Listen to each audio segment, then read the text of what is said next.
اللہ تعالیٰ کا ارشاد ہے، بے شک اللہ تعالیٰ بیج اور گٹھلی کو پھاڑنے والے ہیں، وہی جاندار کو بے جان سے نکالتے ہیں اور وہی بے جان کو جاندار سے نکالتے ہیں، وہی تو اللہ ہے جن کی ایسی قدرت ہے۔ پھر تم اللہ تعالیٰ کو چھوڑ کر کہاں اس کے غیر کی طرف چلے جا رہے ہو؟ وہی اللہ صبح کو رات سے نکالنے والے ہیں، اور اس نے رات کو آرام کے لیے بنایا، اور اس نے سورج کو چاند کی رفتار کو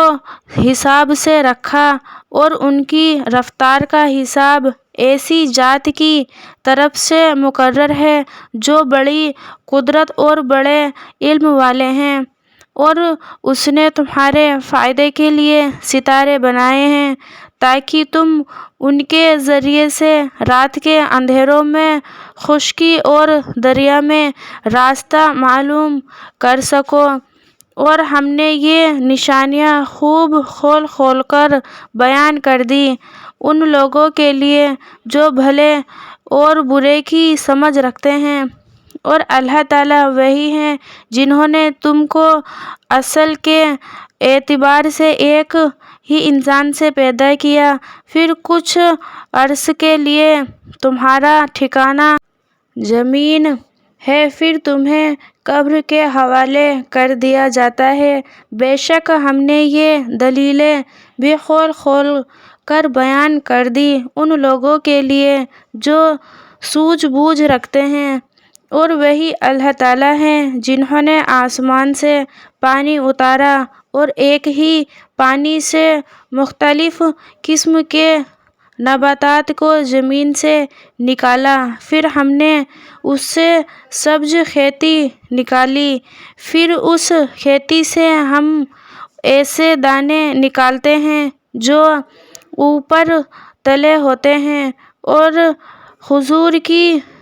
شاخوں میں سے ایسے گچھے نکالتے ہیں جو پھل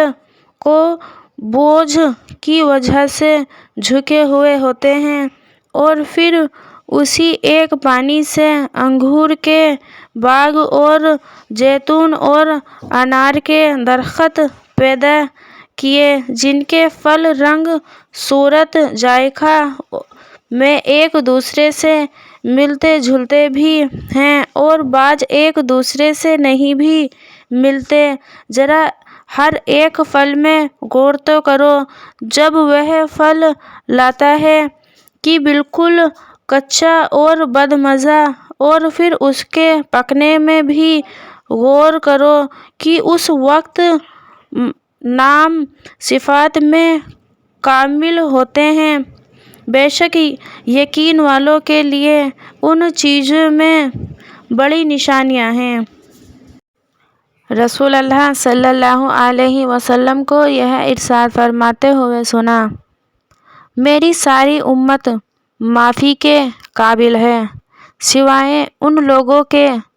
جو کھلم کھلا گناہ کرنے والے ہوں گے، اور کھلم کھلا گناہ کرنے میں یہ بھی شامل ہے کہ آدمی رات میں کوئی برا کام کرے اور پھر صبح کو باوجود اس بات کے کہ اللہ تعالیٰ نے اس کے گناہ پر پردہ ڈال دیا، اسے لوگوں پر ظاہر نہ ہونے دیا، وہ کہے فلاں نے میں نے گزشتہ رات فلاں فلاں غلط کام کیا تھا، حالانکہ اس نے رات اس طرح گزاری تھی کہ اس کے رب نے اس کی پردہ پوشی کر دی تھی، اور یہ صبح کو وہ پردہ ہٹا رہا ہے جو رات اللہ تعالیٰ نے اس پر ڈال دیا تھا۔